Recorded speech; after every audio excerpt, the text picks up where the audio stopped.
très présente en infection communautaire nosocomiale, avec des bactéries comme le Staphylococcus aureus qu'on voit au quotidien dans les laboratoires et que vous verrez au quotidien dans vos consultations, dans vos hospitalisations, des milliers de cas au quotidien. Là, on va tomber sur un germe beaucoup plus rare dans son épidémiologie et dans sa façon de le retrouver. Vous verrez qu'on a quelques centaines de cas par an en France. À La Réunion, on en a un ou deux annuellement. On va parler de Listeria monocytogenes, qui est un germe qui est impliqué dans des infections graves chez les personnes fragiles.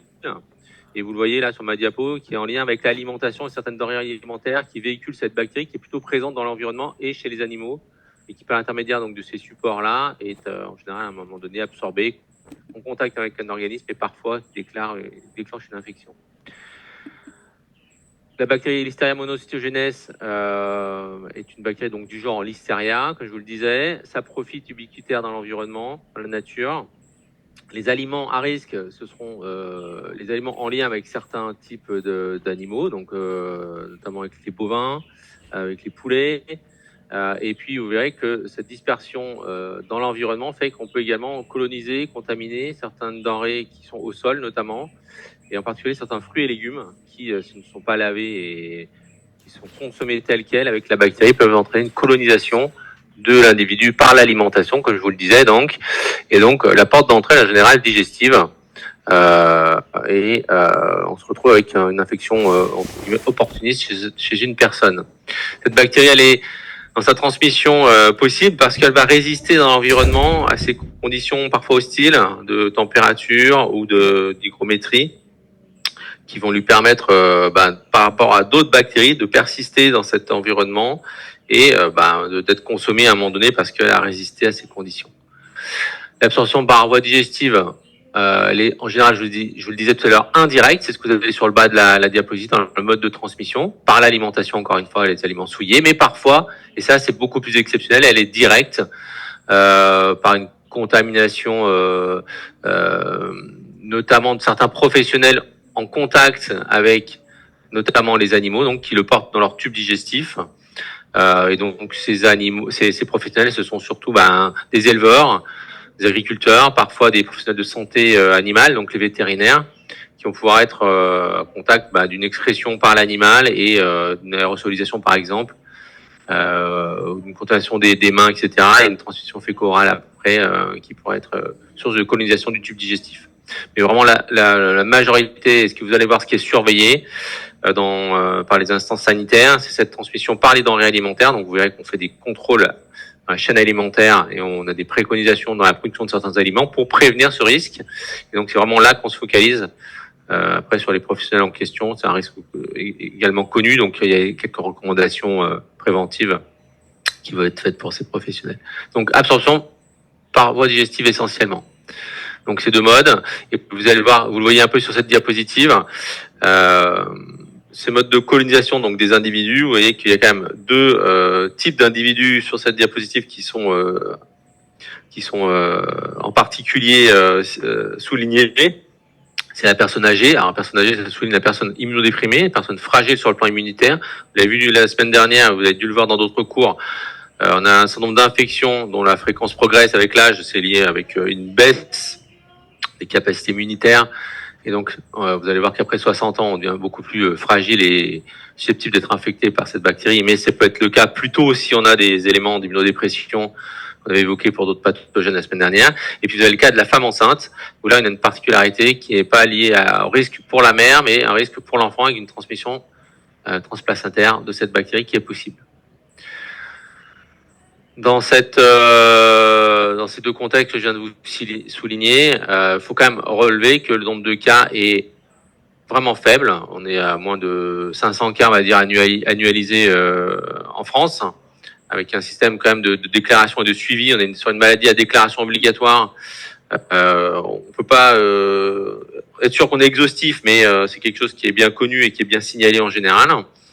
Et donc c'est quelque chose de rare, mais qui est grave. Vous le verrez avec des taux d'infection associés à des gravités très fréquentes et un taux de mortalité important qui a renforcé l'idée de cette déclaration obligatoire pour cette bactérie.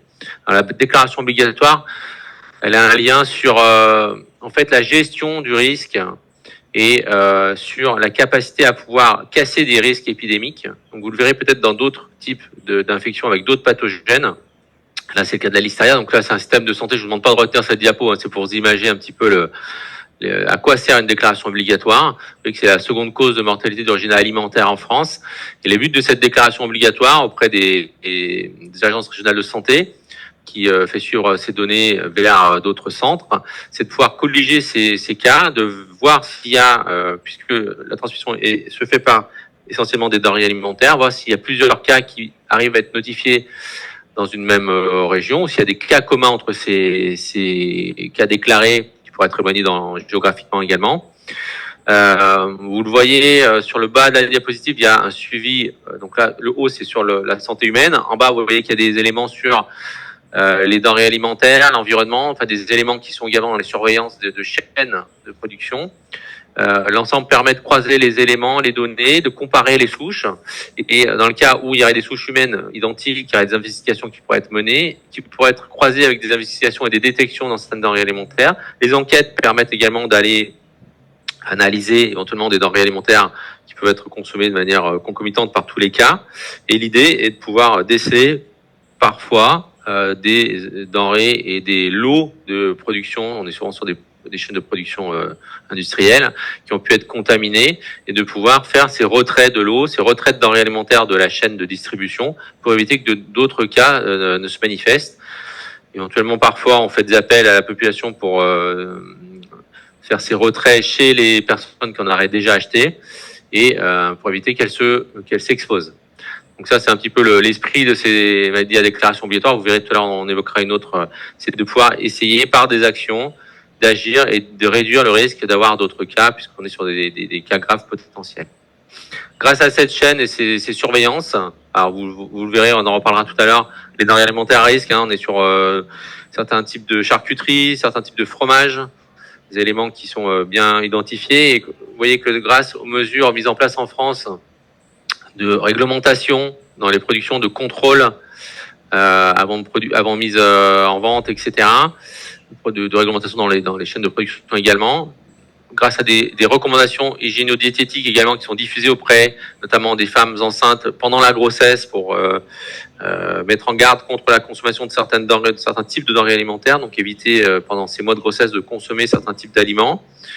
Tout ça a permis de casser et d'avoir une courbe qui chute énormément, casser le nombre de cas annuels détectés en France. Là, vous voyez, pour 100 000 naissances, le nombre de cas qui étaient détectés. Vous voyez qu'on a divisé par 10 quasiment entre le début des années 80 et les années 2010. Le nombre de cas d'infection néonatale ou d'infection en tout cas pendant la grossesse en France. Et donc vous voyez que tout ça permet d'avoir ces actions préventives. Parmi tout ça, il y a également, donc du coup, grâce à cette déclaration obligatoire, des retraits de denrées potentiellement contaminées qui pourraient être également consommées parfois par les femmes enceintes. Voilà, donc globalement, je ne vous demande pas de retenir ces chiffres non plus, mais c'est pour vous imaginer tout ça. Le nombre de cas détectés en France, alors ça commence à dater, il n'y a pas eu de chiffres très récents publiés, mais voilà, dans les années 2000, ça a évolué un petit peu, vous voyez que les courbes montent un petit peu sur certaines études, mais pas de manière exceptionnelle. Donc on est sur 200, 300, 400 cas par an sur l'ensemble du territoire français et extramarin, ultramarin. Vous voyez, un élément important, c'est que dans la gravité, je vous le disais tout à l'heure, on est sur un taux de létalité énorme, avec quasiment 20% de mortalité dans les cas signalés. Et dans les formes materno-fétales, vous voyez que la mort féto-néonatale est également importante, autour de 30% de décès chez les enfants issus de mamans contaminées pendant la grossesse. Un élément juste pour vous imaginer ça également dans un pays où il n'y a pas de surveillance et pas de suivi des cas. Il y a une épidémie en Afrique du Sud par exemple, donc vous avez la courbe avec plus de 1000 cas, plus de 200 décès qui ont été associés à la consommation de cette saucisse à la French Polonie, qui n'a rien à voir avec la France, mais qui était produite industriellement. Donc pas de surveillance, il y a eu ce nombre de cas qui a augmenté énormément sur plusieurs mois, plusieurs semaines. Vous voyez les courbes en haut à droite. Et après l'enquête a permis d'analyser, de retrouver, en fait, on était déjà sur une épidémie avec une seule source, et de retrouver la source Impact sanitaire énorme, impact économique non négligeable aussi. Et depuis, je crois que ce pays a mis en place cette surveillance et cette capacité de pouvoir juguler le plus tôt possible un phénomène épidémique pour éviter d'arriver à de telles extrémités. Le port pathogène, donc, on va avoir, je vous détaille un peu la physiopathologie. Ce qu'il faut savoir, que donc, dans le cas des formes materno-fétales, chez la mère, donc, il y a peu d'impact clinique et surtout, les formes peuvent parfois être très asymptomatiques, parfois même passer inaperçues. On va le voir tout à l'heure, les éléments sont en général à prendre en compte assez rapidement, c'est-à-dire qu'on va avoir parfois pas de symptômes ou parfois juste une fièvre isolée qui donc va être considérée comme possiblement une grossesse associée à ce type d'infection. On peut avoir ce qu'on appelle un syndrome pseudo-grippal aussi parfois, donc associé à cette fièvre, donc une sorte de courbature, de céphalée, etc., qui veut être associée à cette infection bénigne chez la mère, mais qui est associée à ce passage transplacentaire et cette diffusion vers le fœtus qui va être infecté et qui va pouvoir être fortement impacté. Je vous le disais, létalité autour de 30%. Dans les symptômes, voilà ce qui est décrit dans certaines études, 60 des cas où on avait des signes obstétricaux, donc des douleurs. On sent qu'il se passe quelque chose, mais on a du mal à l'objectiver. Les symptômes ne sont pas majeurs. Il faut se retenir, donc il y a une létalité autour de 30% et qu'on n'a que 5% des grossesses qui se déroulent avec un accouchement normal. Et seulement 12% des enfants qui naissent non infectés et donc sains à l'issue d'une infection au cours de la grossesse. Quand on regarde certaines études, je le disais, donc des fois très peu de symptômes. Voilà, sur 100 patientes, là, on en avait par exemple 5 qui avaient juste de la fièvre. La majorité avait quand même des signes obstétricaux avec des contractions, vous voyez, un rythme cardiaque fœtal anormal, avec parfois de la fièvre, des fois pas de fièvre, donc quand on avait ces signes obstétricaux, et une petite partie qui n'avait pas de fièvre, notamment, et à la droite, et qui avait une perte fétale immédiate, on va dire, sans autres éléments, avec donc cette fin de grossesse prématurée. Voilà d'autres éléments sur les symptômes, ce qu'on évoquait, syndrome pseudo-grippal, diarrhée, etc., etc., etc. Ça reprend tout ça. Ce qui est important de retenir, c'est quand même que plus la grossesse est avancée, moins le risque est grand. Vous voyez que les pertes fétales, qui étaient quand même 20% des cas décrits au départ, en fait, quand on regarde la date du début de grossesse, après la 20e semaine d'aménorrhée dans cette étude-là, qui est une étude de référence en France, il n'y avait pas de perte fétale, donc c'est plus rassurant, donc c'est moins grave d'avoir une infection listérienne en fin de grossesse, on va dire. Et dans les manifestations néonatales, on va avoir des formes précoces, des formes pour les enfants qui naissent à terme. On peut avoir deux types de manifestations, comme on l'a décrit la semaine dernière pour Strepto B, avec des formes précoces ou des formes tardives. Dans les deux cas de figure, on est sur des éléments qui sont graves, avec des symptômes de détresse respiratoire, de septicémie, des atteintes neurologiques notamment. Dans les formes tardives, donc c'est après la première semaine de vie. On aura également ces formes avec parfois des atteintes ménagères plus fréquentes. La mortalité restant importante dans les deux types d'infections. Et ce qu'il faut retenir, c'est qu'on est sur des infections graves, quoi, globalement. Voilà, sur cette diapositive, vous voyez à peu près les moments de déclaration. Donc, tout va dépendre du moment où on s'infecte. Si c'est avant la naissance ou c'est au moment de l'accouchement, par exemple, avec un portage vaginal et une colonisation de l'enfant, une contamination, une infection qui se fait, un contact au moment du passage des voies.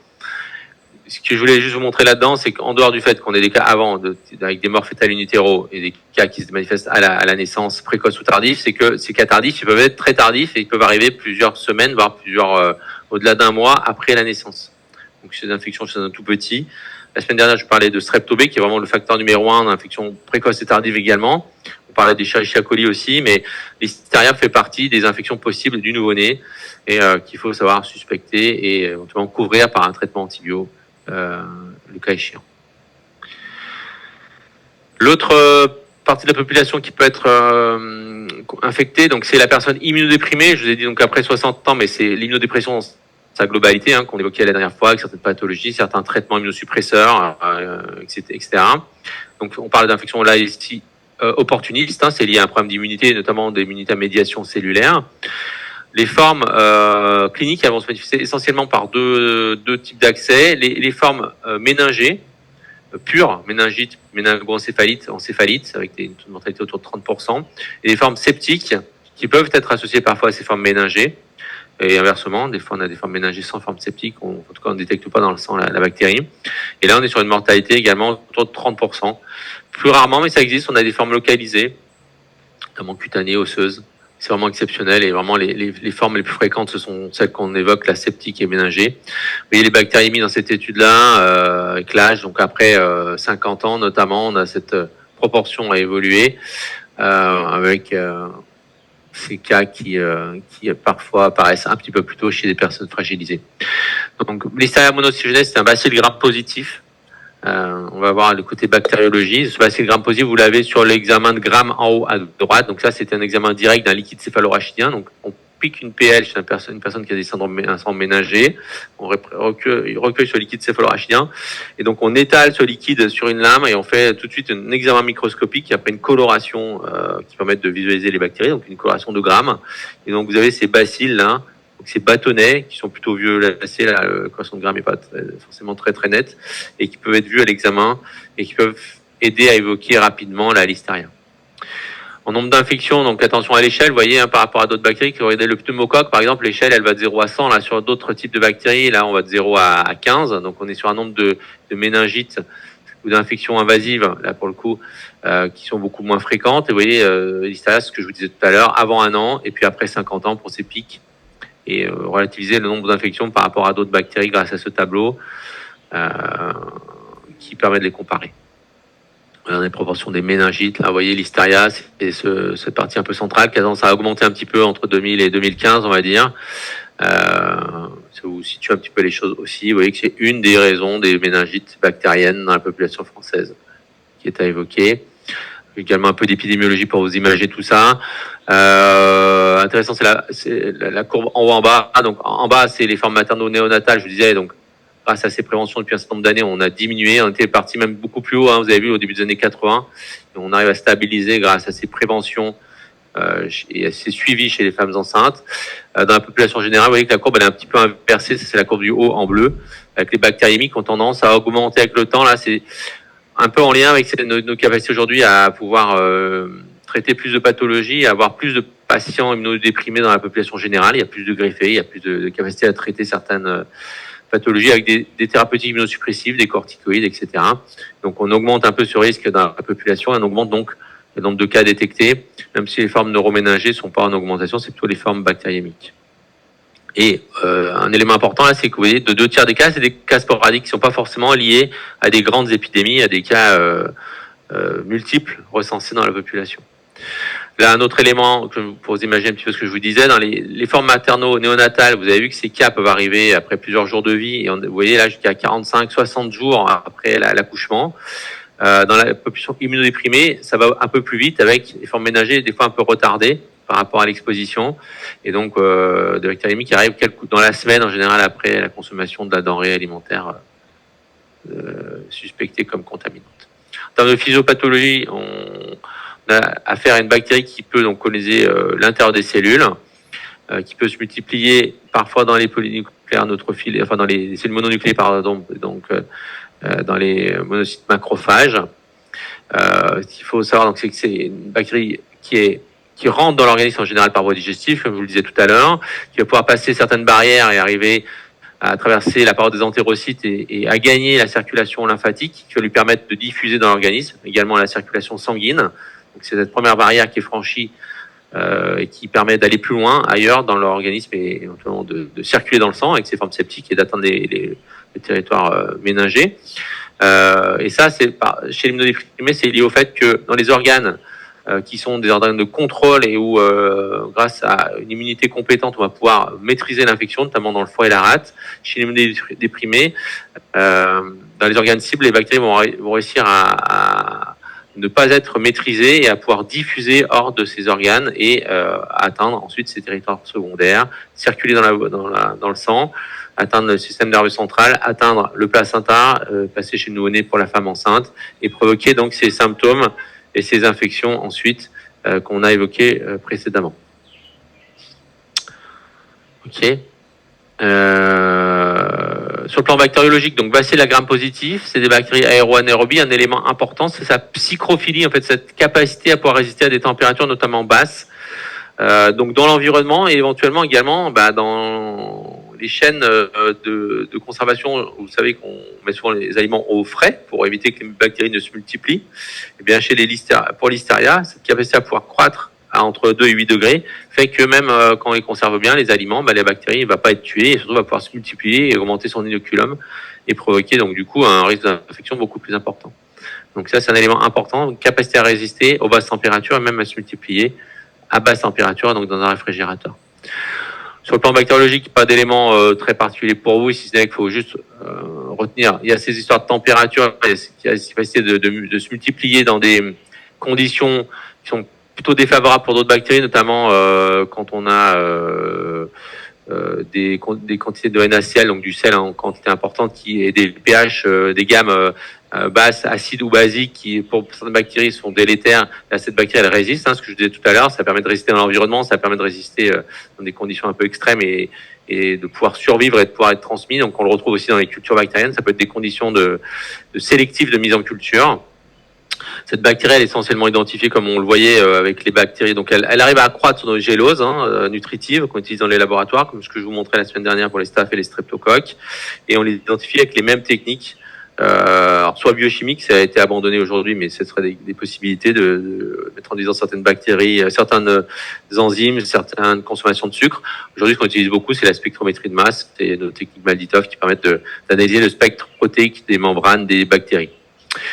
C'est surtout du diagnostic direct que l'on réalise, c'est-à-dire rechercher directement la bactérie dans le prélèvement par culture, éventuellement par technique PCR également. Ça, c'est des nouvelles techniques qui se développent, qui permettent de faire des diagnostics rapides, notamment dans les méningites. Je vous l'avais évoqué la semaine dernière pour Streptococcus pneumoniae, Streptococcus agalactiae par exemple.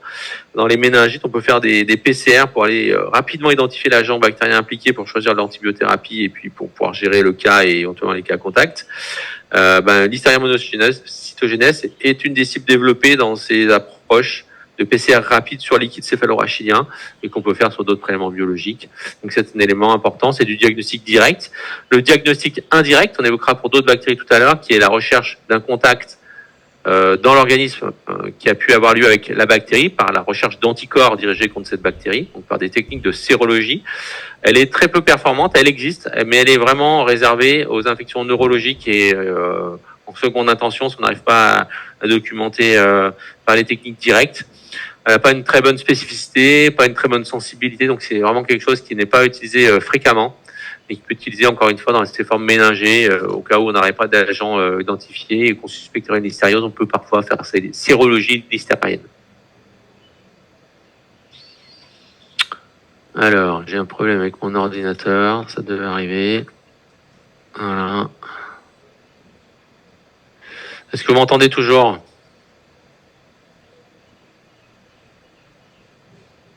Oui.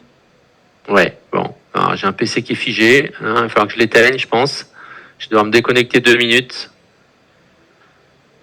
C'est compliqué aujourd'hui. Je suis désolé. Je vais éteindre mon PC. Je vais redémarrer parce que je pense que là... Ah non, c'est bon. Ça se débloque. C'est bon, on est revenu. Vous voyez le diaporama ? Oui, oui.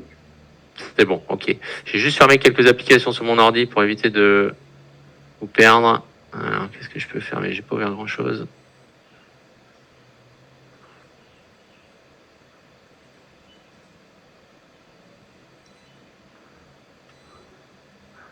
Le diaporama est toujours partagé, là ?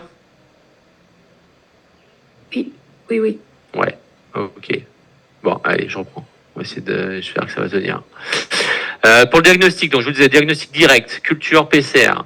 Les prélèvements qu'on va recevoir vont être en lien avec la symptomatologie, bien sûr. Au début, vous ne savez pas si ça va être une listeria ou autre chose. Donc, il y a de la fièvre. On va surtout faire ce qu'on appelle des hémocultures. Ça, c'est l'attitude habituelle dans le diagnostic, dans les démarches diagnostiques. Personne avec de la fièvre, signe d'infection bactérienne avec des symptômes ou des marqueurs biologiques. On prélève donc du sang, des hémocultures. On met ce sang, je vous l'ai montré la semaine dernière pour le pneumocoque, dans des petites bouteilles, des petites fioles là, qui ont un bouillon de culture. On envoie ça au laboratoire.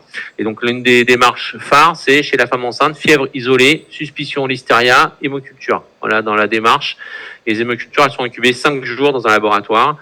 Et dans ces 5 jours, on essaye de voir si ça se positive et si on confirme ou on infirme l'infection bactérienne à Listeria.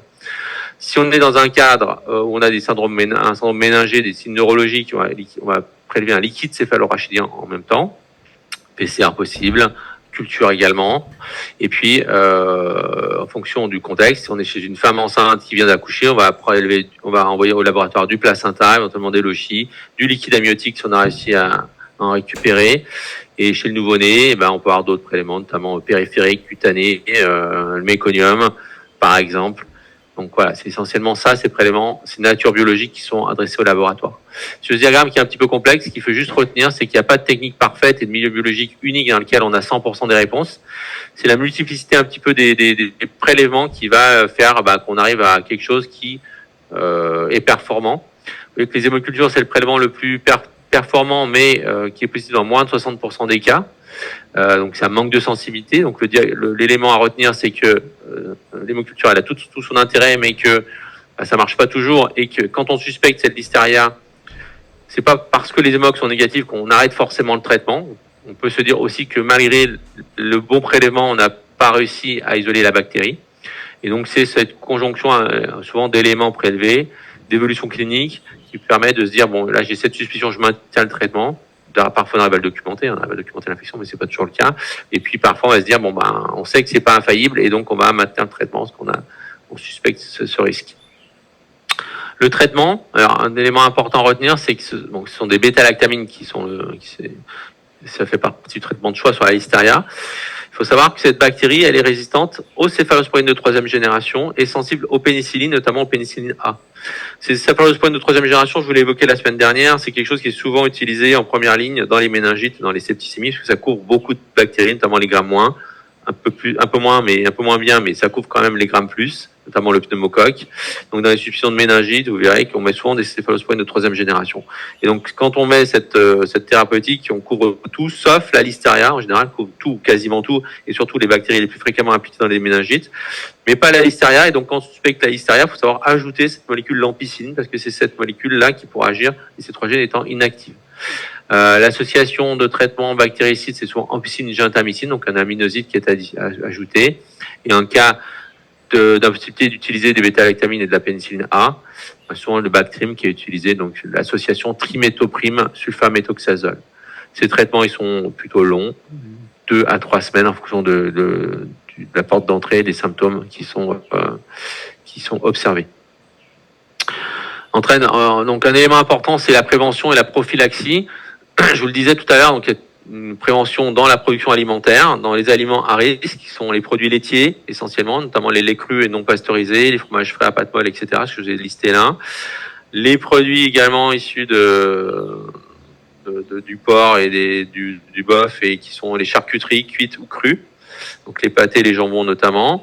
Et puis les produits de la mer, on a une concentration des fois sur certains coquillages notamment, certains poissons fumés, etc., etc. Donc on sait quels sont les aliments à risque, et ce qui est recommandé, c'est d'éviter leur consommation à certains moments, notamment pendant une grossesse, quelques mois, ou chez les personnes immunodéprimées, donc chez ces populations à risque.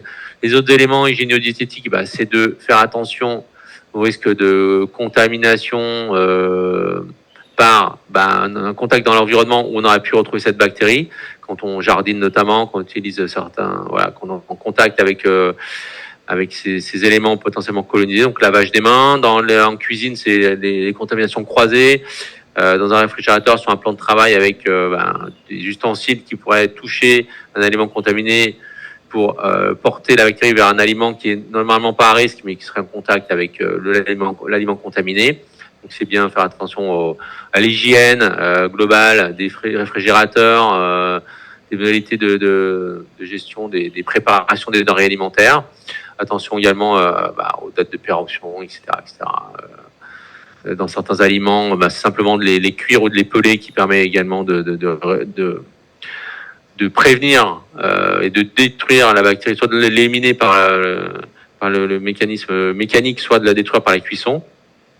Et puis dans la conservation, ce que je vous disais, les éléments d'hygiène, etc. Donc, tous ces éléments listés qui sont de bon sens parfois, mais qui sont bons à rappeler pour la prévention de cette contamination par cette bactérie portée par certains aliments.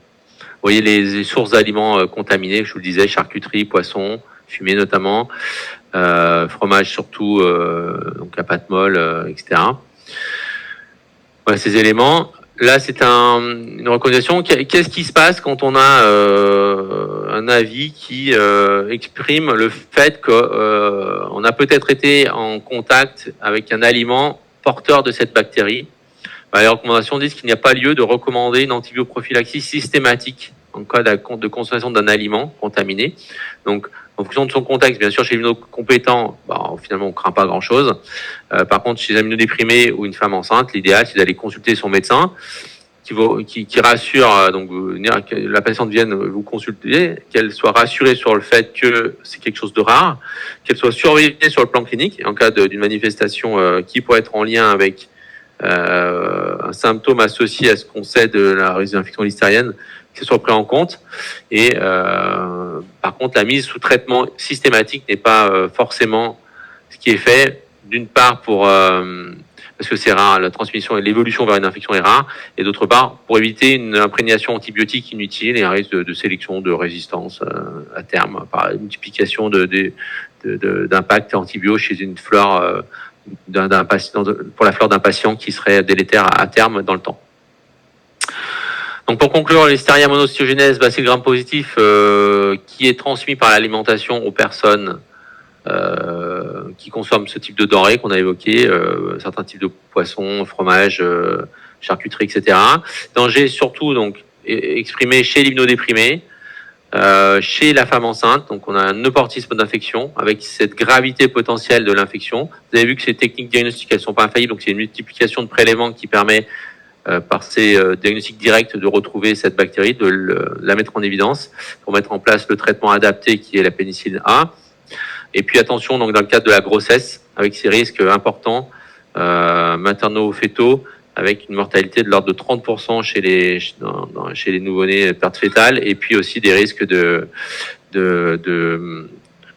d'enfants avec des séquelles qui sont problématiques à terme. Est-ce que vous avez des questions sur l'Listeria ?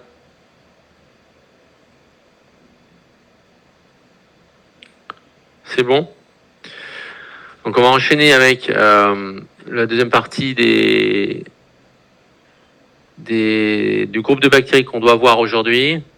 Et on va parler des spirochètes. Je pense que c'est le premier, celui-ci que je dois vous présenter.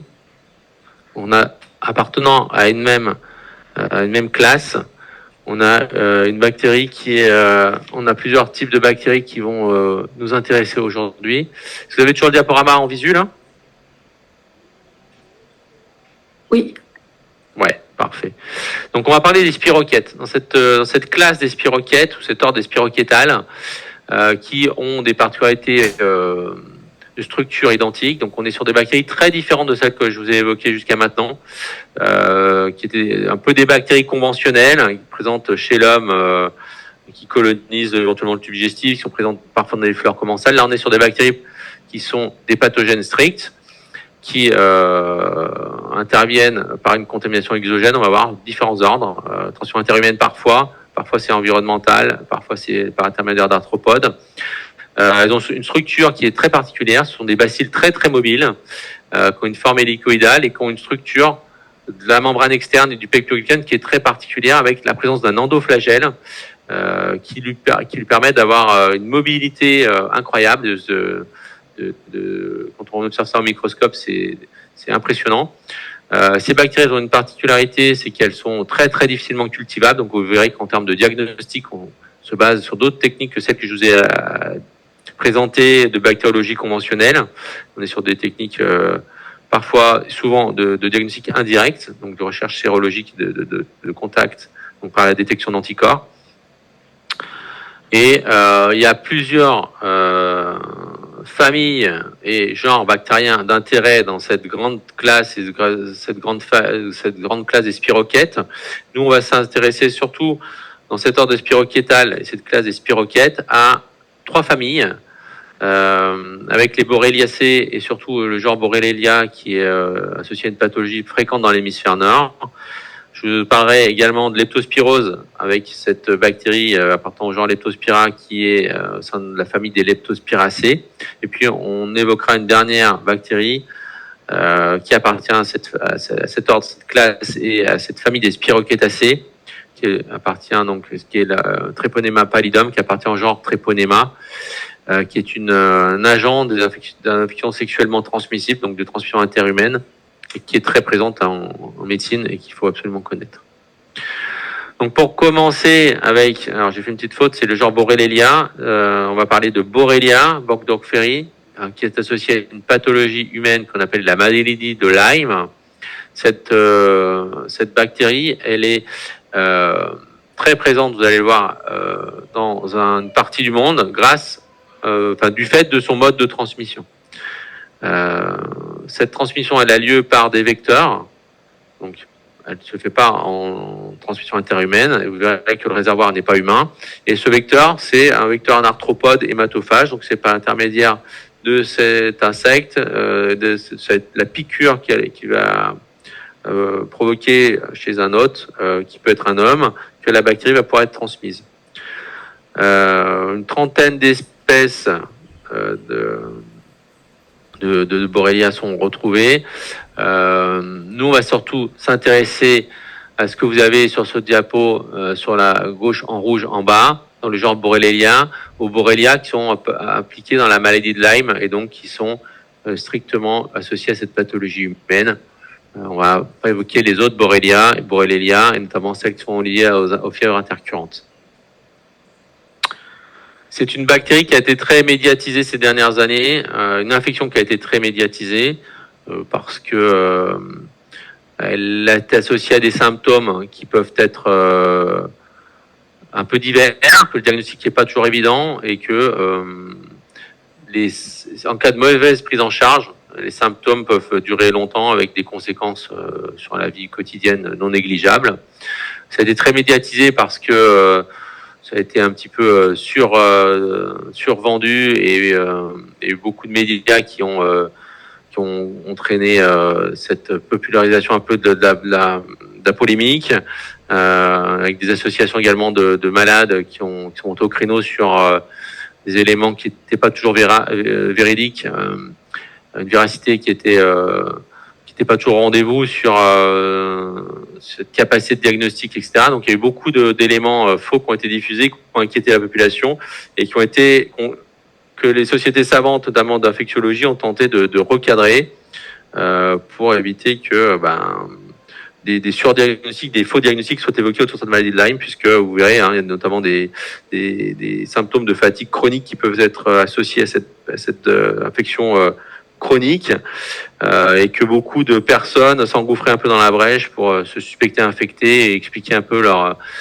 atteinte et leurs impacts parfois psychologiques par l'intermédiaire de cette pathologie qui a du mal à être formellement diagnostiquée, qui peut être parfois une sorte de porte de sortie pour eux dans leur recherche de diagnostic.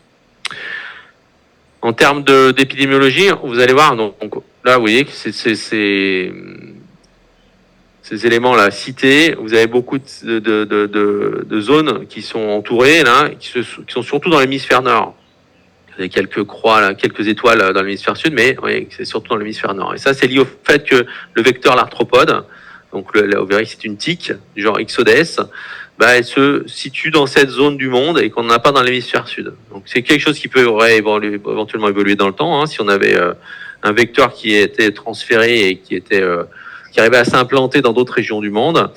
Le fait qu'il soit dans cette région, c'est qu'il y retrouve des conditions notamment météorologiques, on va dire, qui lui sont propices.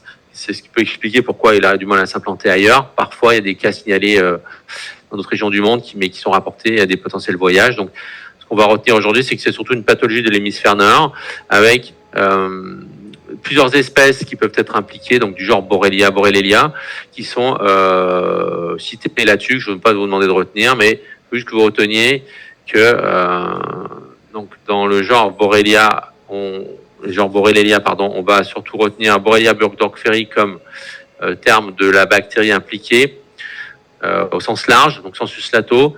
Donc ça regroupe toutes ces bactéries qui sont citées là, sachant qu'on a Borrelia burgdorferi sensu stricto, qui est donc SS, qui est une sous-espèce de ce groupe-là de bactéries, donc qu'on appelle Borrelia burgdorferi. Et donc on a une variabilité un peu des espèces dans l'espace, dans les géographiques, qui peut avoir quelquefois un impact sur les capacités diagnostiques, puisqu'on a des trousses diagnostiques qui sont très adaptées à nos épidémiologies là où on produit les tests, et que parfois, quand on change de zone, on peut avoir des tests un peu moins performants, parce qu'on a une espèce un petit peu différente et qui provoque les mêmes symptômes. Donc je vous le disais, le vecteur, c'est une tique, qu'on appelle une tique dure, du genre Ixodes, et cette tique, elle va piquer donc ça c'est le vecteur, c'est elle qui va piquer l'homme, qui va transmettre la bactérie à l'homme, et ce vecteur aura récupéré cette bactérie d'un réservoir, et ce réservoir, c'est essentiellement un rongeur, c'est un réservoir qui est essentiellement forestier, dans des zones tempérées. On n'a pas des extrêmes de température, et quand ces extrêmes arrivent dans le temps, quand il fait très chaud, très froid, les tiques piquent moins ou la transmission se ralentit. C'est essentiellement le rongeur, mais vous verrez que ça peut être aussi parfois un mammifère de ces zones. Je suis encore bloqué sur mon PC. Un mammifère de ces zones-là, notamment des cervidés ou d'autres bactéries qui sont d'autres animaux qui sont présents dans cette région du monde. Voilà, je ne sais pas ce que vous avez à l'écran, mais moi je suis figé sur le mien.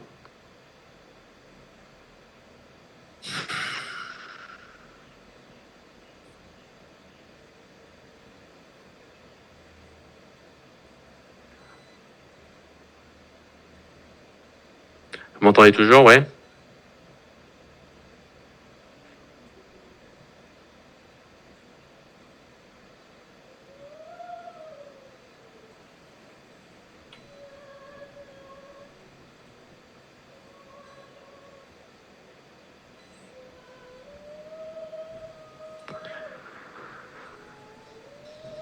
Vous m'entendez?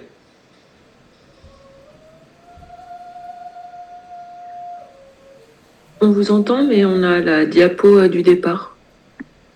Ah, ça, ok. Voilà, c'est en train de mouliner. On va revenir en connexion dans quelques minutes. Donc, juste pour avancer un petit peu, donc, réservoir, c'est un animal, souvent un rongeur, en zone forestière hémisphère nord. Donc, rongeurs animaux. Vecteurs, ce sont cette tique du genre qu'on appelle du genre Ixodes. Et donc, on a des piqûres qui se passent entre ce réservoir et des animaux. Et parfois, donc, la piqûre, elle touche l'homme. Et donc, on a une transmission opportuniste à un moment donné, accidentelle, qui permet de transmettre par cette piqûre la bactérie par le vecteur qui va venir chercher un repas sanguin en fait pour évoluer dans son cycle. Vous verrez qu'on a des larves, des nymphes, des adultes. C'est un cycle de la tique qui se reproduit et qui se multiplie. Elle a besoin, cette tique, de piquer, d'avoir un repas sanguin pour pouvoir retrouver des nutriments, pour pouvoir évoluer dans son cycle de vie. Et elle va pouvoir, à un moment donné, récupérer cette bactérie d'un réservoir. Cette bactérie va se multiplier chez la tique, et au moment où la tique va repiquer, et notamment parfois un homme, pour multiplier, se développer, elle va pouvoir transmettre cette bactérie au moment de son repas sanguin, cette bactérie qui est présente dans sa salive, et l'introduire dans ce nouvel organisme. Et donc chez l'homme, on aura une pathologie qui va se déclarer à ce moment-là, avec une infection qui va se dérouler en plusieurs phases, et qui va donner certains types de symptômes. Je suis désolé là des conditions aujourd'hui de connexion. Malheureusement, la semaine dernière j'étais chez moi, là aujourd'hui je suis au CHU et on a un réseau pourri et ça fonctionne pas très bien.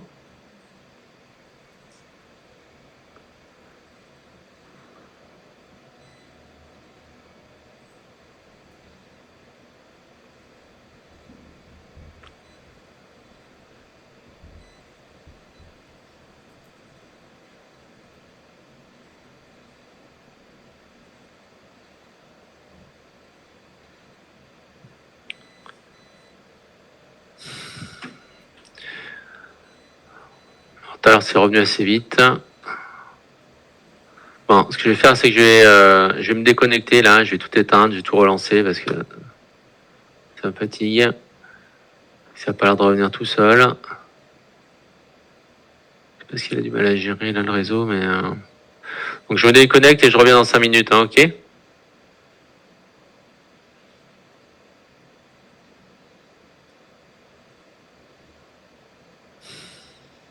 Ok.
Rebonjour, est-ce que c'est bon pour le son et image? Me revoilà. Oui. Bon, allez, on va continuer. Je suis vraiment désolé, j'espère que ça va pas se... Ça risque de se reproduire malheureusement, vu que c'est arrivé 2 fois. Donc on était sur les modes de transmission, je vous ai donné ces éléments-là. Donc voilà, le vecteur il passe par les stades larves, nymphes, adultes. Zone forestière donc pour cette transmission hémisphère nord, je vous le disais. Et c'est surtout dans une période d'un moment tempéré où il fait pas trop chaud, pas trop froid. Donc c'est surtout sur les zones le printemps à l'automne en métropole. Voilà à peu près à quoi ressemble ces tiques. Voilà la taille d'un adulte, d'une nymphe, d'une larve. Donc c'est tout petit. Quand c'est gorgé de sang, c'est beaucoup plus gros. Vous avez ça en bas à gauche. Vous verrez, de temps en temps, vous aurez des patients qui suspecteront. Donc voilà, il faut connaître un petit peu ce à quoi ça correspond physiquement. La femelle étant plus grande que le mâle. Et donc ce cycle, il se fait de cette manière-là. On passe du stade larve au stade nymphe au stade adulte. Et entre chaque passage, on a un repas sanguin pour trouver l'énergie pour se transformer. Et donc c'est au cours de ces repas sanguins que la larve ou la nymphe ou l'adulte à un moment donné va se coloniser avec la bactérie parce qu'il a piqué un rongeur ou un mammifère infecté. Et on a une capacité de passage trans-stade de la bactérie, donc qui peut persister d'un adulte, revenir chez une larve, etc. Et puis à un moment donné, on va avoir une piqûre chez un homme et une transmission au moment de cette piqûre, on récupère du sang par la salive de l'arthropode infecté. Donc transmission de cette bactérie qui va atteindre l'individu, qui est un cas accidentel dans le cycle de la bactérie. Le nombre de cas par an, donc il est très présent, je le disais, dans ces zones boisées forestières. Donc dans certains pays où il y a un peu plus de ces régions où ces vecteurs circulent un peu plus. Donc vous en avez dans l'hémisphère nord, États-Unis, Europe, éventuellement Asie. Dans ce qu'on documente en France, en tout cas, on a une incidence autour d'une cinquantaine de cas pour 100 000 habitants, mais avec des grandes disparités. Forcément, les régions plus forestières et boisées sont un peu plus concernées dans le Massif central, dans les Alpes, dans le nord-est de la France. En Europe, il y a des disparités aussi. Certains pays, notamment scandinaves, baltiques, la Slovénie, etc., on a un peu plus de cas. Et cette transmission se fait surtout dans ces périodes-là où les vecteurs se multiplient plus et où on circule aussi dans les forêts, notamment avec des zones du corps découvertes qui font que les piqûres peuvent se produire. C'est-à-dire que quand on a des grands vêtements couvrants en hiver, qu'on est sous des couches de textiles, on se fait pas piquer, quoi. Alors le risque, c'est sur des fois le visage ou le cuir chevelu, la nuque, etc. Mais c'est un peu moins fréquent et donc en été un peu plus fréquent. Dans l'infection, donc on va passer à ce qui se passe chez l'homme. On va voir quand l'infection se fait, plusieurs phases de la pathologie. Donc on est dans la phase primaire, qu'on appelle également précoce localisée, donc cas de piqûre, et on va avoir quelque chose qui est souvent pathognomonique et qui permet le diagnostic, qui est la diffusion cutanée qu'on appelle l'érythème migrans, qui est cette réaction inflammatoire par multiplication de la bactérie autour de la zone de piqûre. Diffusion, migration du spirochète localement avant d'avoir une diffusion septique très très courte et d'atteindre d'autres organes.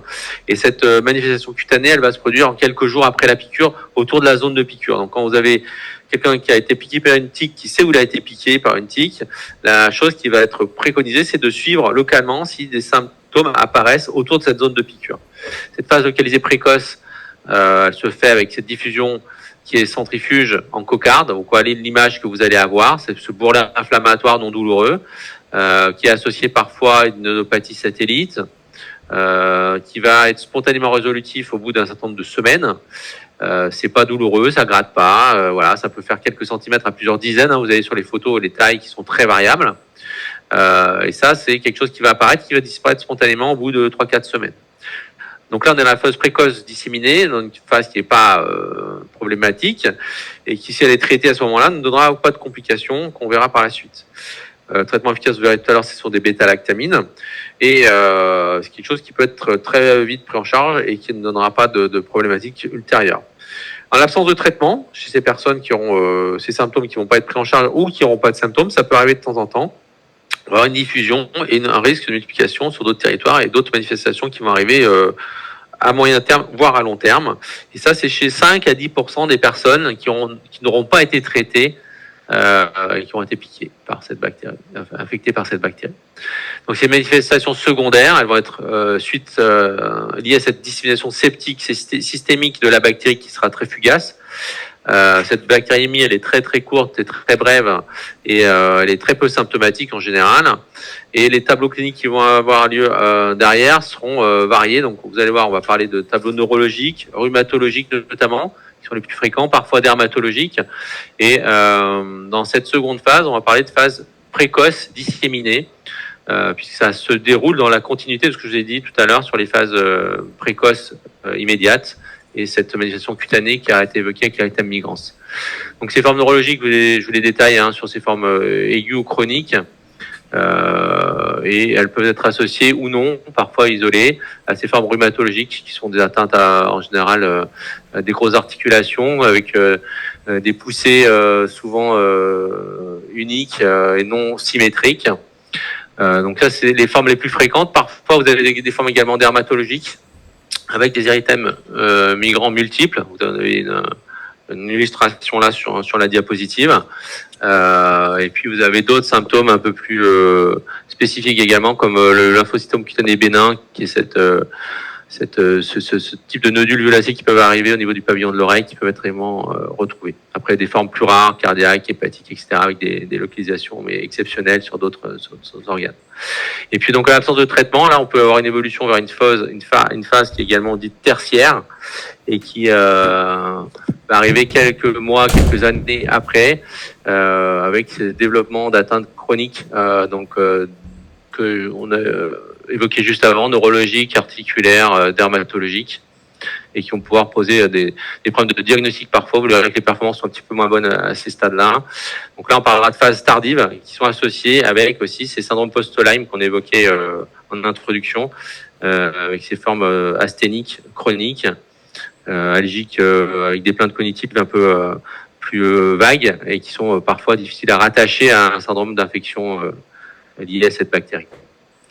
Donc voilà un tableau pour résumer un petit peu ce que je viens de vous évoquer, avec cette piqûre initiale, cette manifestation clinique qui peut arriver dans un certain nombre de cas et qui souvent reste localisée et qui en cas de prise en charge efficace, thérapeutique et suffisante. Et puis après, un cas soit de forme qui n'a pas été suffisamment symptomatique, soit de symptomatique qui n'a pas été traitée, cette évolution vers ces formes disséminées avec des manifestations précoces puis tardives qui peuvent avoir lieu.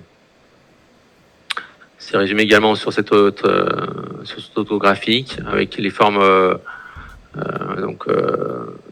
que je vous ai évoquées sur le plan des symptômes cutanés, articulaires, neurologiques, notamment cette évolution dans le temps en semaines au début, puis en mois et en années, vous le voyez. Et puis on va l'évoquer, les éléments diagnostiques qui peuvent être rattachés à ces différentes formes cliniques, qui sont pas forcément les mêmes en fonction du stade où on se situe de la pathologie. Donc ces bactéries, on l'a évoqué juste avant, c'était des spirochètes, donc il y a des capacités de mobilité vraiment très particulières. Je vous le disais tout à l'heure, des capacités de mise en évidence qui sont très différentes des bactéries qu'on a évoquées sur le cours précédent, puisque encore une fois, on a vraiment du mal à pouvoir les cultiver et les mettre en évidence sur des diagnostics directs. Donc on va surtout évoquer, pour les mettre en évidence, en tout cas évoquer le fait qu'on ait eu un contact, on va utiliser des techniques dites indirectes de sérologie. À chaque fois, dans ce diagnostic, cette approche biologique, il va toujours falloir associer les éléments épidémiaux et cliniques qu'on a évoqués précédemment, c'est-à-dire est-ce qu'il est licite d'évoquer ce diagnostic? Est-ce qu'on a une personne qui a été exposée? Est-ce on a parlé en termes d'épidémiologie, c'est une bactérie qui n'est pas présente de partout sur le globe, donc est-ce qu'on est allé dans zone d'endémie? Est-ce qu'on a eu une piqûre connue par ce vecteur qui est décrit comme l'élément de transmission entre le réservoir et l'homme? Et puis en termes ensuite de manifestation, est-ce que les symptômes sont récents, est-ce qu'ils sont plus anciens? Sont tous ces éléments-là qui vont être réunis pour définir d'une part qu'il y a un intérêt à apporter des tests biologiques, à associer des tests biologiques pour faire du diagnostic, et ensuite aider à choisir les tests qui seront les plus intéressants pour pouvoir être le plus performant pour valider ou non cette infection. Donc, ces éléments, ils vous sont parfois demandés par les laboratoires, notamment quand on rentre sur des analyses un peu complexes, des tableaux cliniques un peu complexes sur lesquels d'autres investigations, des diagnostics différentiels ont été en échec, et on a des manifestations notamment neurologiques, puisqu'on est obligé d'associer certains types de prélèvements entre eux pour pouvoir aider au diagnostic. Vous le verrez tout à l'heure, parfois on multiplie les prélèvements sanguins, le liquide céphalorachidien pour pouvoir comparer certaines informations et pouvoir infirmer ou affirmer le diagnostic. Donc c'est tous ces éléments-là qu'il faut savoir discuter éventuellement avec un laboratoire, porter à connaissance du laboratoire lors d'une prescription, ou évoquer avec des avis de spécialistes, notamment des infectiologues, pour pouvoir avoir toutes les informations et proposer les bonnes prises en charge. Donc toujours associer situation clinique et épidémiologique à ces diagnostics. Et donc, c'est un élément intéressant pour vous à maîtriser pour pouvoir avoir la bonne démarche, notamment auprès de confrères spécialistes si vous ne l'êtes pas. En termes de diagnostic, je vous l'ai dit, on va le reprendre tout à l'heure, pas de diagnostic direct, en tout cas pas en première intention. On fait surtout ce qu'on appelle donc du diagnostic indirect, donc cette preuve de contact dans l'organisme avec cette bactérie en recherchant des anticorps spécifiques de ces bactéries. On va surtout les rechercher dans le sang et surtout dans le sérum. Donc, parfois aussi, vous le verrez sur les diagnostics d'infection neuroméningée dans le liquide céphalorachidien. C'est un élément important à noter et un type de prélèvement qui pourrait être proposé pour documenter ces formes neurologiques. Cette réponse immunitaire, cette détection d'anticorps, il faut retenir qu'elle ne pourra se faire qu'après un certain temps de latence, c'est-à-dire que l'exposition à la bactérie nécessite du temps avant que les anticorps soient produits et surtout détectables par les techniques qui vont être utilisées. Et donc, un diagnostic trop précoce pourrait être associé à un résultat négatif sans pouvoir exclure complètement cette infection. Il faudra savoir être dans la bonne temporalité de la prescription de l'examen et de son analyse et parfois répéter, ça vous le verrez dans d'autres cours, répéter l'examen sérologique pour pouvoir affirmer qu'on ne détecte pas d'anticorps parce qu'on aura ce contrôle à quelques semaines d'écart qui restera négatif, qui peut permettre d'être sûr qu'on n'est pas dans cette phase de production des anticorps. Cette production d'anticorps, elle prend quelques semaines. Donc, vous voyez que elle est surtout impactante dans la phase primaire. Dans la phase secondaire et tertiaire, normalement, on a le nombre de semaines, le temps nécessaire pour avoir produit les anticorps. Et vous verrez, j'ai des tableaux de synthèse derrière, que sur ces stades-là, la sérologie, donc cette recherche d'IgM et d'IgG, elle va pouvoir être performante. C'est surtout dans la phase primaire, cette phase où on est surtout sur une manifestation cutanée qui est l'érythème migrans, que cette technique et ce diagnostic qui sera plutôt à ne pas proposer, enfin, le diagnostic ne se fera pas biologiquement, mais plutôt cliniquement. Cette recherche, elle se fait en général en 2 temps. Vous verrez qu'on a au laboratoire des techniques parfois sensibles, parfois spécifiques, parfois les deux. Donc là, on utilise des techniques dans un premier temps qui sont dites ELISA, donc c'est des techniques en sandwich, qui permettent permettent de détecter ces anticorps dirigés contre cette bactérie, mais qui présentent certains biais de spécificité et donc qui mériteront d'être confirmés par une seconde analyse qui est dite d'immuno-empreinte, d'immunoblot, qui est beaucoup plus spécifique et qui permet de vérifier que le signal détecté est bien spécifique de la bactérie recherchée. C'est des approches qui sont proposées dans d'autres types d'infections. Et ces approches en 2 temps, elles permettent de bénéficier d'une très bonne sensibilité dans ce premier temps, donc d'avoir un premier signal une absence de signal qui pourra permettre d'écarter l'infection. Et en cas de détection d'un signal positif, d'être confirmé par une seconde technique qui, elle, est très spécifique et qui permettra de confirmer le lien avec cette bactérie ou de l'infirmer si ce deuxième test est négatif et de partir sur d'autres techniques, soit de diagnostic, soit d'autres étiologies pour investiguer les symptômes cliniques qui sont proposés. Vous voyez que là, dans la fenêtre sérologique de départ qui est liée à ce temps de latence de production, on évoque à peu près un mois, 3-4 semaines en tout cas de délai pour produire ces anticorps. Et donc c'est ce que je vous évoque sur cette diapositive, c'est que quand on est en phase primaire et qu'on a un érythème migrans, un symptôme cutané, en fait, la recherche de diagnostic par de la biologie est inutile. C'est la clinique qui va vous permettre d'apporter les éléments suffisants pour faire ce diagnostic et proposer le traitement antibiotique. Et la biologie, elle arrivera dans un second temps, dans ces phases secondaires ou tertiaires. Vous le voyez dans cette étude-là, on avait à peu près 40% des diagnostics qui étaient négatifs biologiques parce qu'on était beaucoup trop précoce dans la recherche des anticorps. On a une technique qui n'était pas suffisamment sensible pour pouvoir les détecter. C'est bien corrélé avec les recommandations HAS que je vous mets là, qui date de 2018, où on définit bien que l'érythème migrant est l'élément qui permet de faire un diagnostic et que la recherche sérologique est inutile dans cette phase-là.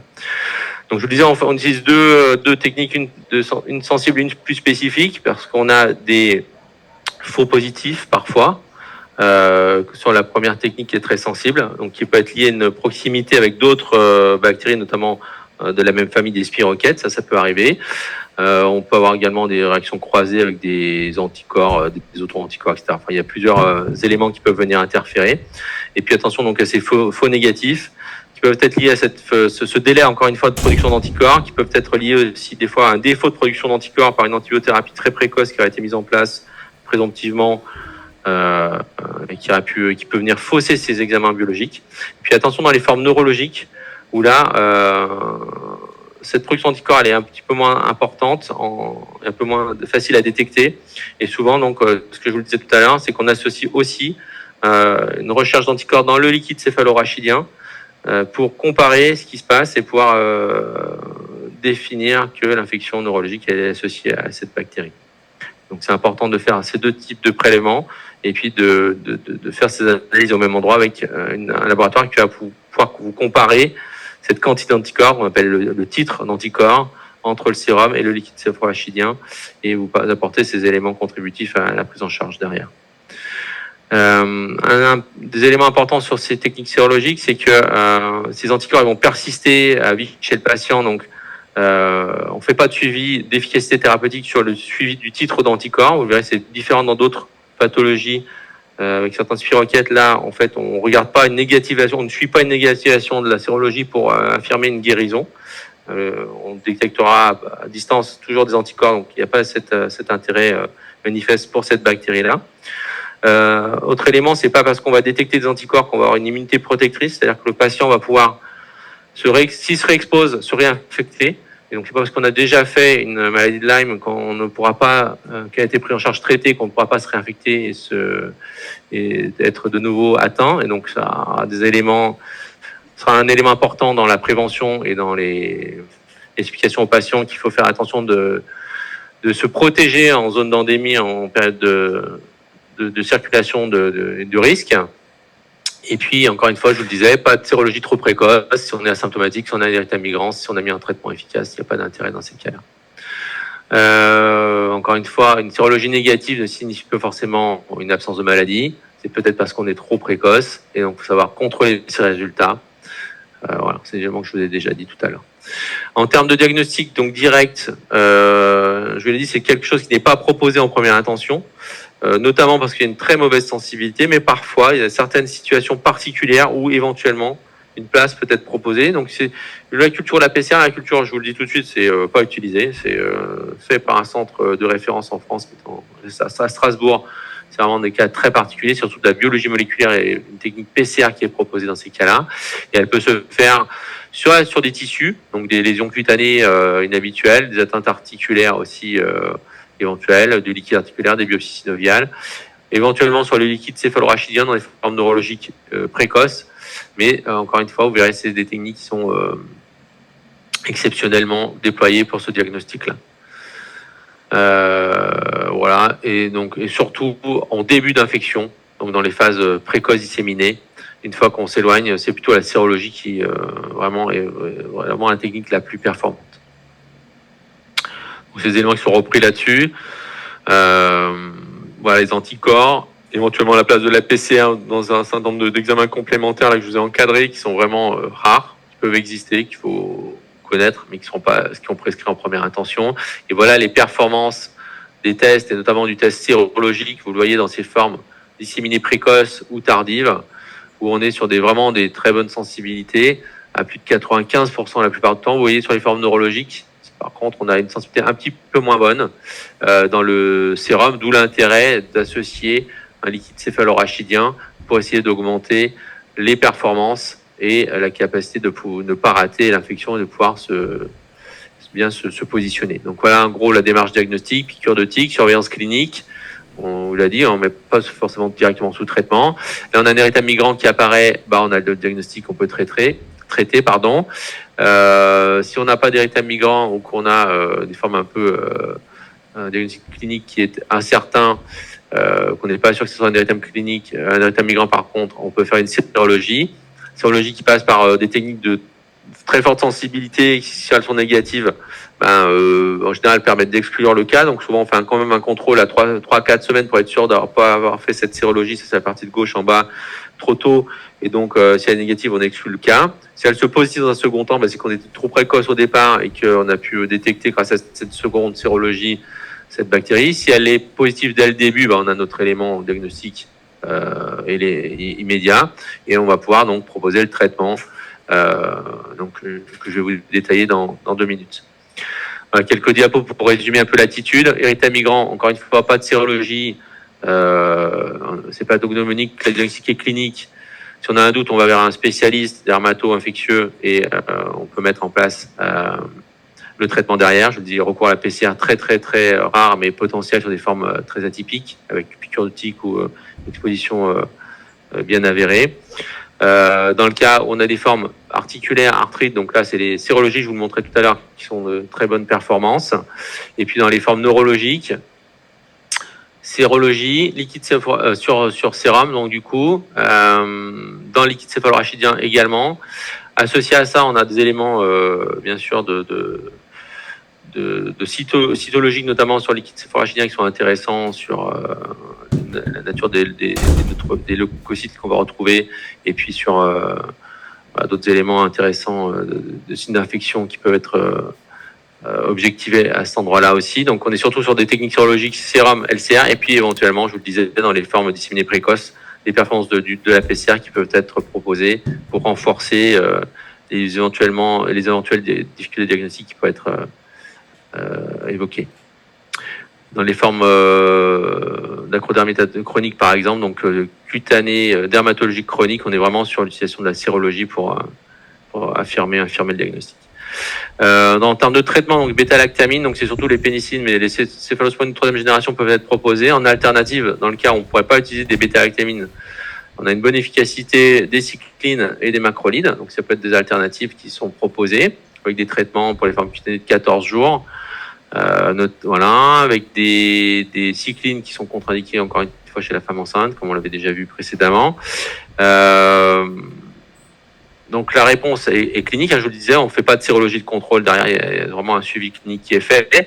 En cas d'évolution défavorable, théoriquement, il n'y a pas de résistance à ces traitements-là, donc il faut vérifier d'une part l'observance, c'est traitement de 14 jours, donc c'est un peu long et ça peut être des fois des éléments qui peuvent être en défaut. Il faut surtout évoquer des diagnostics différentiels, des diagnostics purement cliniques au départ, être sûr qu'on n'ait pas fait une erreur de diagnostic, parce que vraiment il n'y a pas de problématique de résistance, et dans ce cas-là, ou dans le cas où on est sur une errance diagnostique potentielle, ne pas hésiter à faire appel à des spécialistes pour revoir tout cela, notamment des dermatos ou des infectiologues. Sur les phases secondaires, tertiaires, je ne vous demande pas de retenir tout ça, mais voilà, on est sur les mêmes molécules avec, sur les formes neurologiques, des choses qui diffusent mieux sur les céphalorachidiens, notamment les céphalosporines de 3e génération.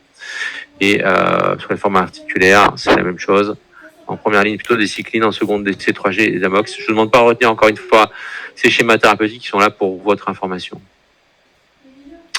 Associé à cette prise en charge thérapeutique, on a bien sûr une prévention, puisqu'on est sur une maladie vectorielle, donc qui peut être évitée en évitant les piqûres. Donc on a cette phase de conseil sur les visites, les promenades ou l'activité en zone où on sait que ces vecteurs circulent, où ce réservoir existe. Donc on est encore une fois dans l'hémisphère nord, hein, avec donc des portes vêtements protecteurs, l'utilisation de répulsifs par exemple, qui ont des efficacités plus ou moins bonnes, hein, en fonction des modes d'utilisation, notamment chez les enfants, faut faire attention et être vigilant. Donc ça, c'est ce qu'on appelle la prévention primaire. Dans la prévention secondaire, c'est en cas de piqûre, quelle attitude adopter. Donc l'idée, c'est de retirer le plus rapidement possible la tique quand elle est détectée, et ça se fait par manière mécanique et pas de manière entre guillemets chimique. Il y avait des techniques à l'époque qui utilisaient certains réactifs pour tuer la tique et faire en sorte qu'elle se libère de sa piqûre, parce qu'elle reste fixée un certain temps dans son repas sanguin. C'est quelque chose qui a été revu parce que c'est une tique qui va régurgiter, qui risque de libérer plus fortement la bactérie au cours de cette piqûre avant de mourir.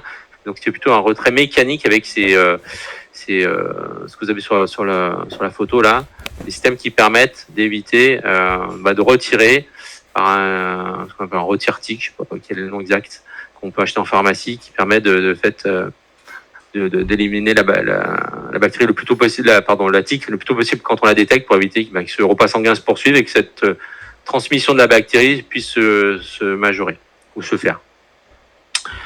Et puis après, c'est la surveillance clinique de la zone de piqûre. Vous avez vu, l'érythème migrant, il apparaît dans les semaines qui suivent, donc c'est en général un conseil de suivi par la personne qui a été piquée pendant 1 mois de la zone piquée pour voir si une manifestation clinique apparaît, un érythème migrant, et dans le cas échéant de revenir pour être traité, parce que vous le voyez là-dessus, sur cette diapositive, quelle est l'attitude à adopter en termes thérapeutiques après une piqûre de tique. Ce qui est proposé, c'est de retirer la tique, désinfecter après la zone de piqûre après avoir retiré la tique, de surveiller encore une fois, dermatologiquement et cliniquement, vérifier qu'il n'y ait pas de fièvre, et ne pas proposer d'antibioprophylaxie systématiquement après cette piqûre. Donc c'est vraiment la surveillance et pas de traitement antibio systématisé. Et encore une fois, pas de traitement, pas de test biologique, ça ne sert à rien, on l'a vu tout à l'heure. Les anticorps ne sont pas produits, ne sont pas détectables, donc on va avoir des sérologies négatives, faussement négatives, qui vont rassurer de manière fausse le patient et éventuellement réduire sa surveillance clinique. Et donc il ne faut pas faire ces sérologies à ce moment-là. Donc pour conclure sur cette bactérie, on est sur une pathologie de l'hémisphère nord essentiellement. Vous avez vu quelques cas détectés dans l'hémisphère sud, mais qui sont normalement des cas d'importation. Donc cette localisation, elle est liée au fait que le réservoir avec le vecteur circule dans ces zones-là. Vous l'avez vu, des zones plutôt forestières, hémisphère nord, donc zone tempérée, on va dire.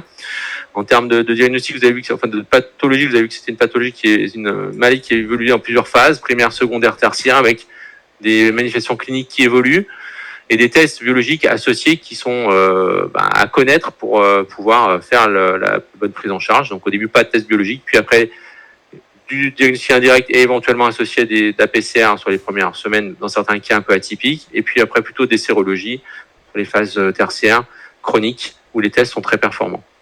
Ne pas hésiter à aller sur des avis spécialisés dans des formes un peu inhabituelles, notamment quand on exerce dans des zones où on n'en voit jamais, c'est vraiment pas facile de faire la bonne prise en charge. Et puis sur l'option thérapeutique, vous voyez qu'il y a les molécules disponibles existantes et normalement pas de résistance quand on fait le bon choix thérapeutique. Normalement, il y a une efficacité derrière. Voilà, vous avez quelques diapos derrière que je vous laisserai découvrir avec des photos de tiques, à quoi ça ressemble, la taille, etc. Ok, est-ce que vous avez des questions ?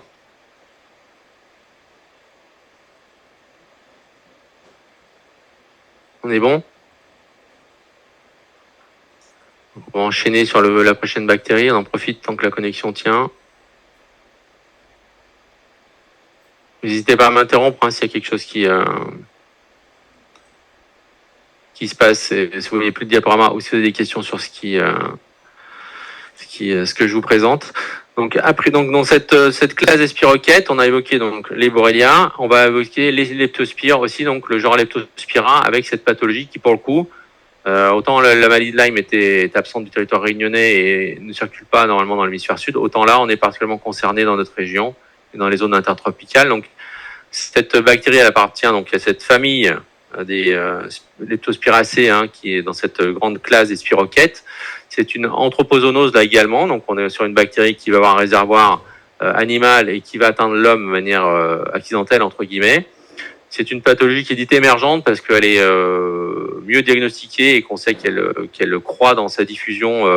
On verra dans certaines régions du monde où on a des densités humaines qui progressent, une exposition qui est plus importante. On a un nombre de cas qui est estimé comme en progression sur la planète et donc vous le verrez particulièrement dans ces zones chaudes et humides, donc ces zones intertropicales auxquelles appartient la Réunion et qui fait qu'on est particulièrement concerné aujourd'hui en termes de suivi, de diagnostic et de prise en charge sur notre île et dans notre région océano-indienne.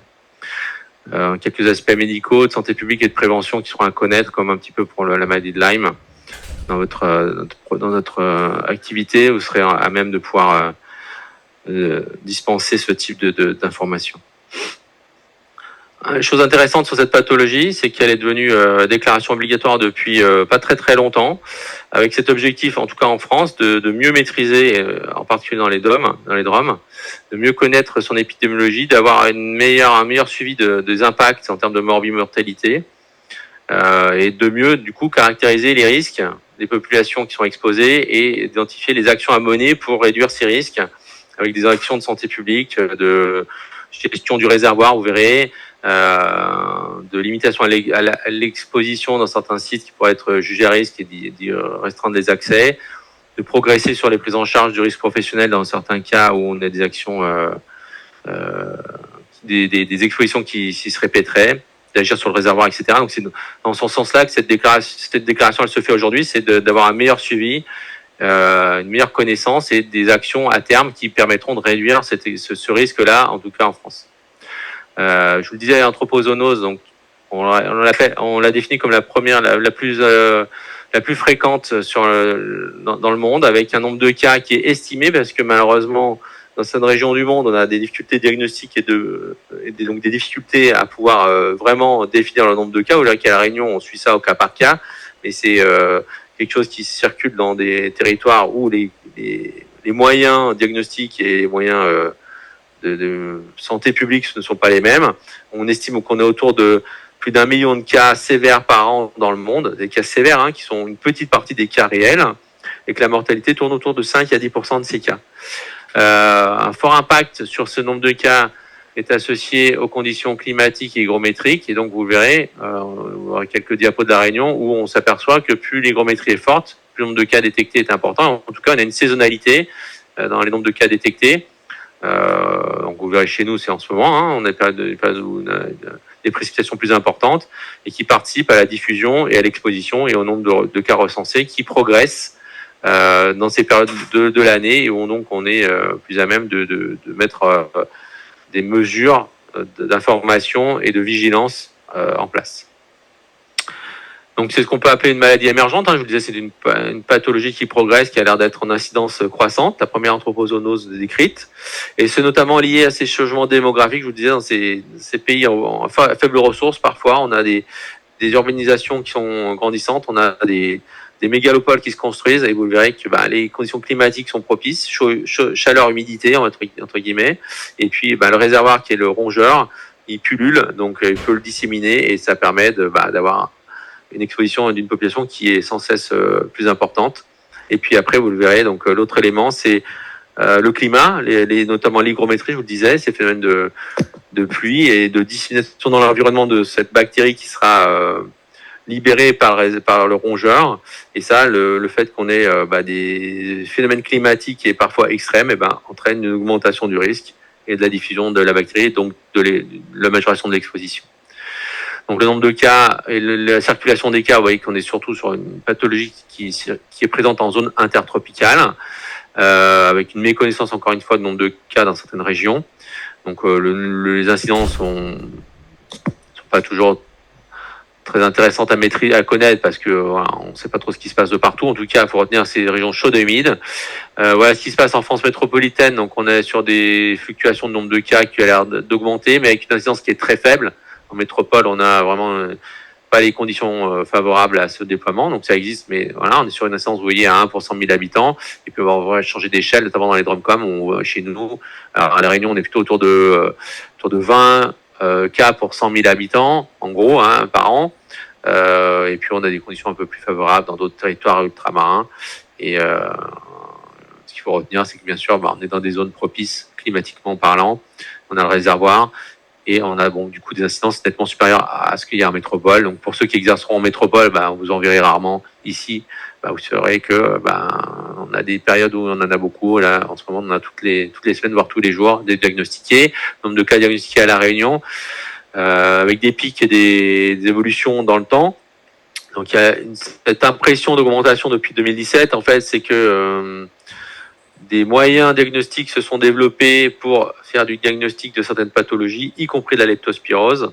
Et donc, on diagnostique mieux, plus, parce qu'on détecte, on a plus de cas qui sont mis en évidence biologiquement.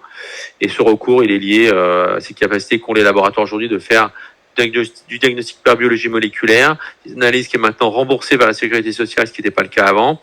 Et les laboratoires sont équipés de PCR pour faire ces diagnostics, notamment à La Réunion, d'arbovirose, donc de chikungunya, et de leptospire, donc puisqu'on a des symptômes proches. Et donc maintenant, des personnes qui ont une simple fièvre parfois bénéficient de ce test, et on arrive à mettre en évidence une leptospira dans une forme non compliquée, qu'on ne faisait pas avant, ce qui peut expliquer en partie une partie de l'augmentation observée.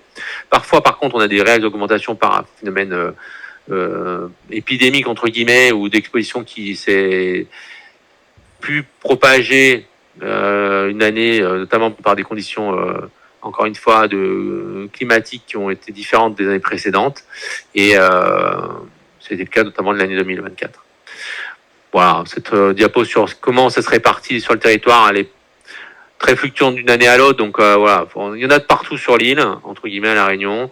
On a des régions un peu plus, on a des expositions avec des bassins, etc., où on a un peu plus d'expositions récréatives. Donc, ça peut être une des raisons où on en détecte un peu plus. Et puis des régions un peu plus agricoles où vous verrez les professionnels sont un peu plus exposés également, qui peut expliquer une partie de la disparité entre les communes.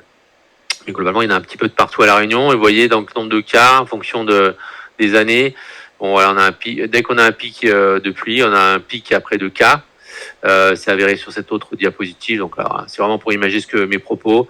Et vous voyez que le pic de précipitation entraîne le pic de cas derrière. Donc là, on a eu un peu plus de pluie en début d'année. Et donc, on a un peu plus de cas en ce moment, en mars, par cette exposition. Donc, cette leptospirose, pour revenir à ce qui se passe cliniquement.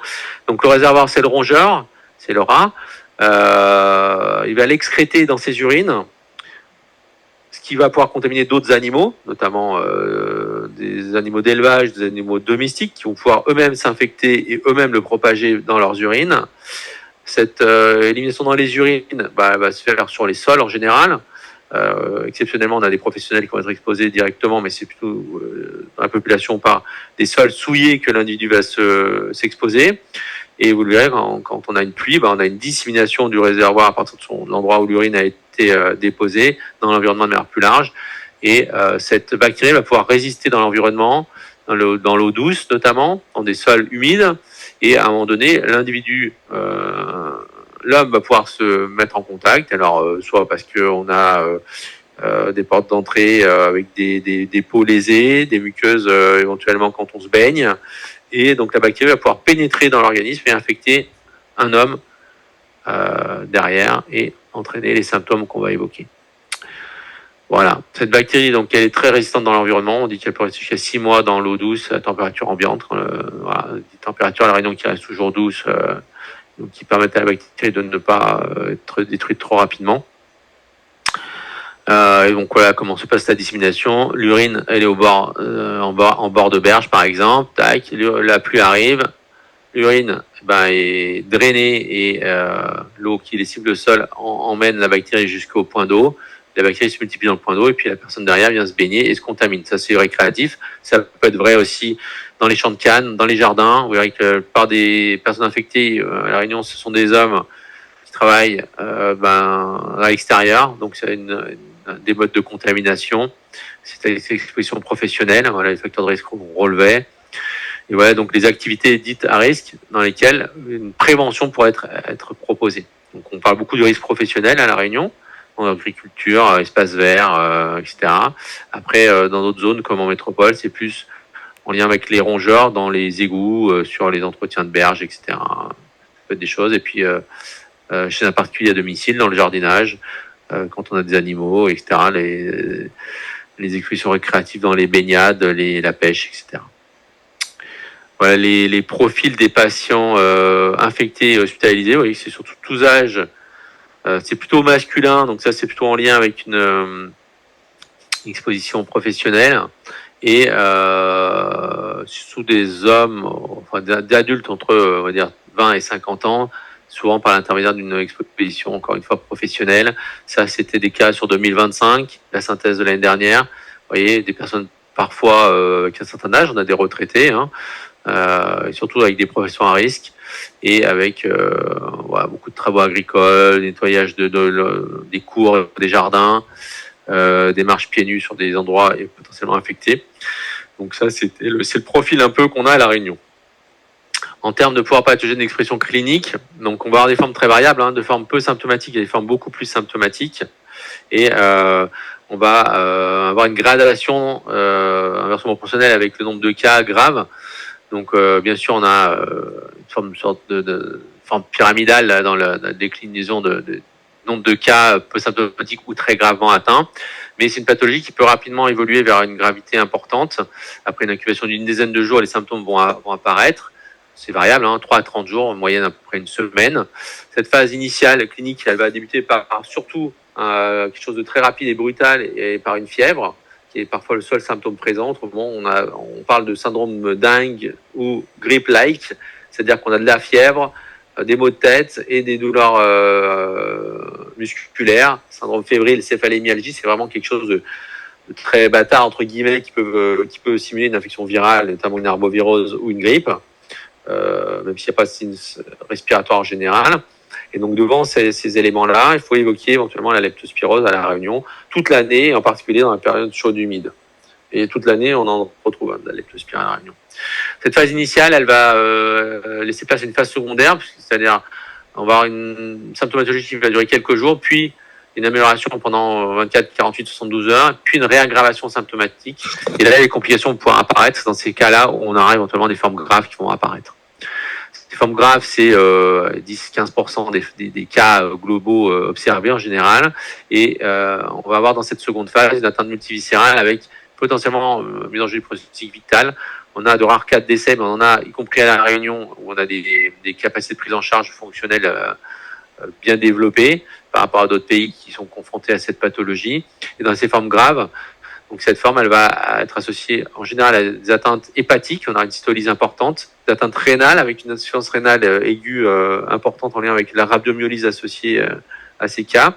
On peut avoir des symptômes cardiaques, des symptômes méningés, des atteintes pulmonaires. Et donc, on va avoir plusieurs types de symptômes qui vont pouvoir se greffer à cette phase de primaire, donc dans cette phase secondaire. Et on a également des formes oculaires. Ouais, le nombre de cas décédés, on est sur un faible nombre de cas, mais on a eu encore un décès cette année. Il y a eu un décès également l'année dernière. Non, il n'y a pas eu de décès l'année dernière, pardon. Vous voyez que sur les cas diagnostiqués, on avait à peu près la moitié des cas hospitalisés. Alors, peut-être qu'on a des cas pas graves non diagnostiqués. Hein, c'est pour ça que tout à l'heure on évoquait que simplement 15% des cas étaient graves. Et dans les cas hospitalisés, on avait 38% des cas qui étaient dans des services dits critiques, donc de réanimation, par des atteintes notamment d'organes non négligeables. Donc vous voyez, ça fait quand même 62 cas à La Réunion chaque année.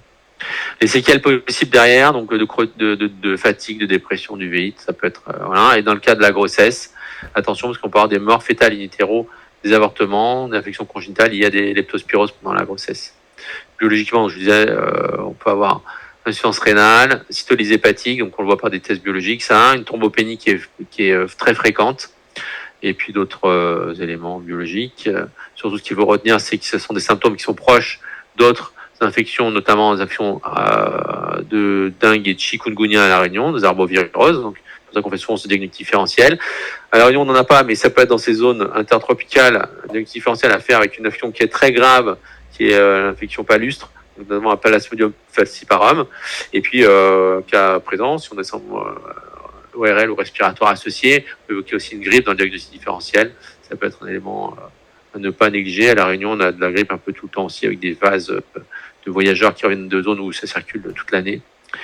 Et donc, on peut être soumis à ce diagnostic différentiel. Voilà quelques éléments, je ne vais pas les détailler là, mais qui rapportent un petit peu la différence clinique et biologique entre les arboviroses et la leptospirose, qui peut être intéressant pour un médecin quand il a un patient qui a des symptômes qui peuvent se rapporter à l'un ou à l'autre.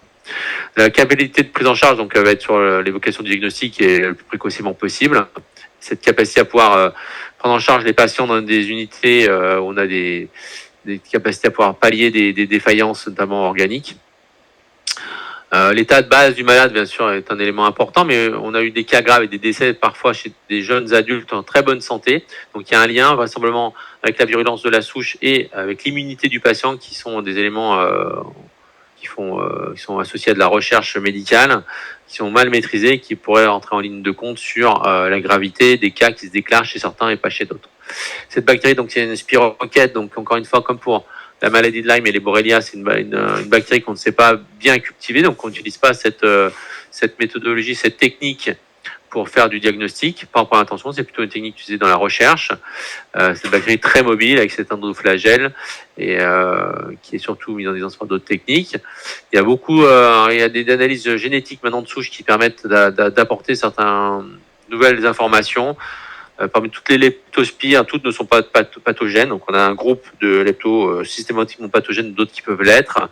Donc, le niveau de risque va toujours le même. Et celle qu'on retrouve chez l'homme, celle que vous avez en haut à droite du diagramme avec les Leptospira interrogans, Bortezii notamment, Mayotensis qui a été découvert à Mayotte. C'est ce groupe-là de leptospires qui nous intéresse dans les pathologies humaines en général et en particulier à La Réunion. Ce diagnostic, donc je vous le disais, il est très peu direct, très peu par culture. il n'est pas très peu direct. Il est très peu dans les diagnostics directs utilisés par culture. Par contre, ce qu'on utilise beaucoup, c'est la recherche directe par biologie moléculaire et par PCR. Donc, c'est vraiment la technique de première intention qui est spécifique, qui est sensible et qui est souvent rapide dans sa, entre guillemets, c'est-à-dire que faut avoir des laboratoires qui sont capables de le mettre en place. Et nous, à La Réunion, en période épidémique, on le fait au quotidien, donc en ça qu'elle peut être rapidement. En tout cas, c'est une technique qui dure quelques heures, contrairement à la culture bactérienne qui nécessite 48 heures, 5 jours pour pouvoir infirmer quand on a lancé l'analyse de diagnostic. Là, on est sur une technique qui va durer quelques heures pour pouvoir vous donner une réponse. Elle se fait essentiellement sur plasma et sur sang en tout cas. Et donc c'est la PCR qui est vraiment en première intention. Cette PCR elle se fait surtout sur le sang.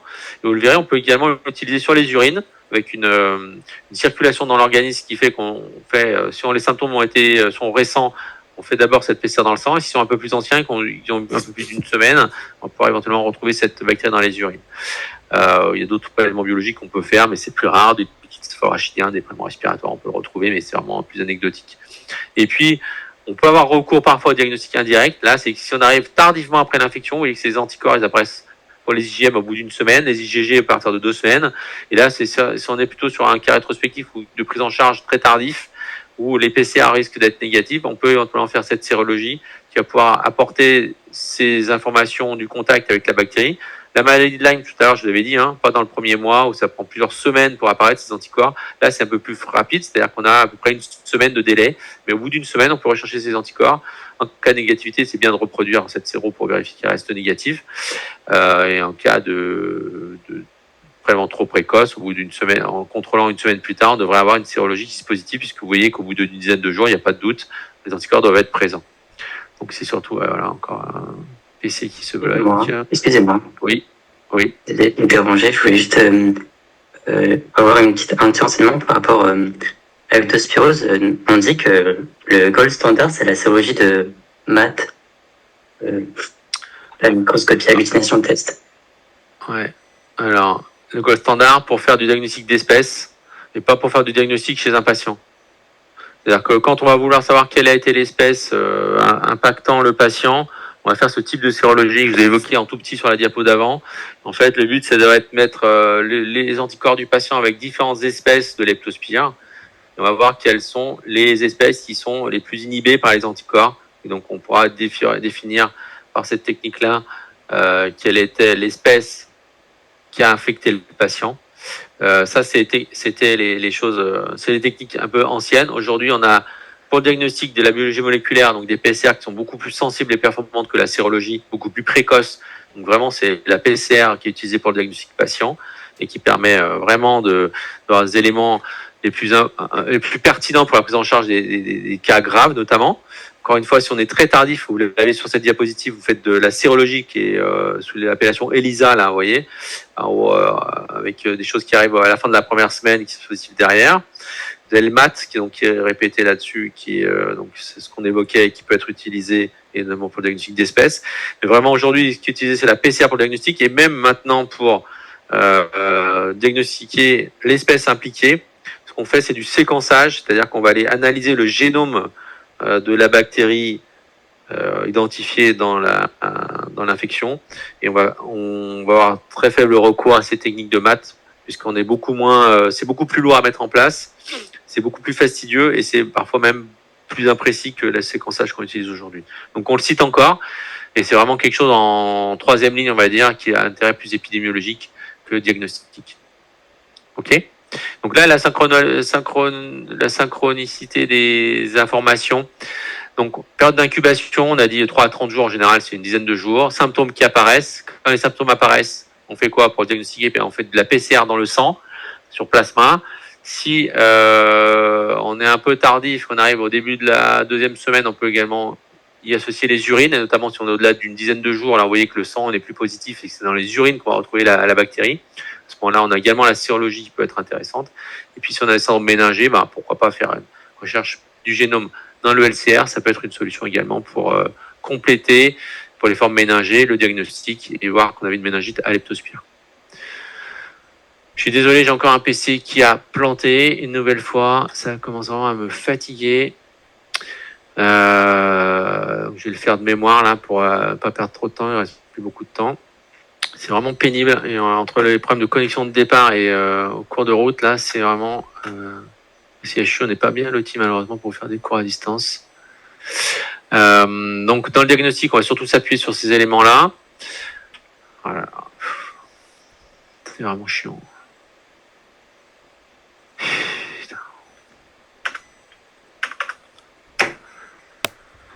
En termes de prise en charge, qu'est-ce que je pourrais vous dire d'autre? En termes de prévention, donc dans les politiques qui vont être menées, donc une fois qu'on a ces éléments diagnostiques proposés, il y a des éléments de prévention qui sont associés pour éviter les infections. Donc on a d'une part de la prévention, on va dire des communes, des départements en France nationale de santé publique qui permettent d'essayer de réduire les réservoirs de rongeurs, notamment dans les zones où on sait qu'il y a du risque, faire de l'information pour éviter les expositions, avoir des équipements de protection pour les professionnels qui sont concernés par des expositions fréquentes.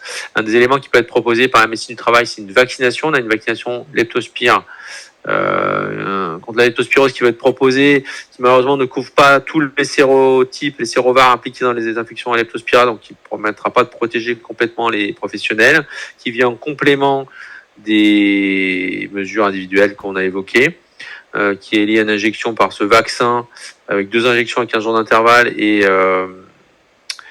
avec un rappel à 2 ans, une protection qui est limitée dans le temps. Cette vaccination elle peut être proposée aussi aux personnes ayant des activités à risque répétées. Donc on a notamment les personnes qui sont en zone d'endémie, qui vont pêcher souvent, qui sont dans des activités récréatives de canoë-kayak, de sport en eau douce répétées, où c'est parfois proposé, accepté et validé. Voilà, le travail est essentiellement de bien mesurer le risque, puisque une vaccination peut toujours avoir quelques effets indésirables. En termes de traitement thérapeutique, donc on est surtout sur les bêta-lactamines avec un traitement qui est généré par pénicilline, amoxicilline, pénicilline A, notamment dans les formes peu graves par voie orale et puis dans les formes plus graves par voie injectable, qui peut être... on arrive à retrouver de la connexion là, c'est pas gagné. Qui peut être associé à une alternative par cycline. Traitement étant mené sur 1 semaine pour les formes non compliquées et sur 2 semaines pour les formes plus compliquées. Surtout, c'est bien dans les formes où on a des défaillances d'organes d'être pris en charge de manière hospitalière avec des services de réanimation à proximité pour pouvoir pallier à ces défaillances d'organes et pouvoir limiter les impacts liés à cette infection qui peut être parfois grave. Et je vous le disais, on a quelques décès chaque année en France. Je suis désolé, là, je suis encore bloqué. Et ça ne se reconnecte pas. Il nous reste 10 minutes pour faire la syphilis, même pas 5 minutes, on n'aura jamais le temps.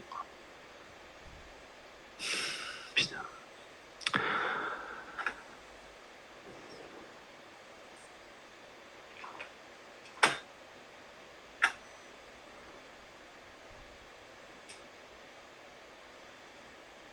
Bon, je vais me redéconnecter, je vais tout rééteindre, je vais tout relancer. On va essayer de faire... on va essayer de finir. Je suis désolé, hein.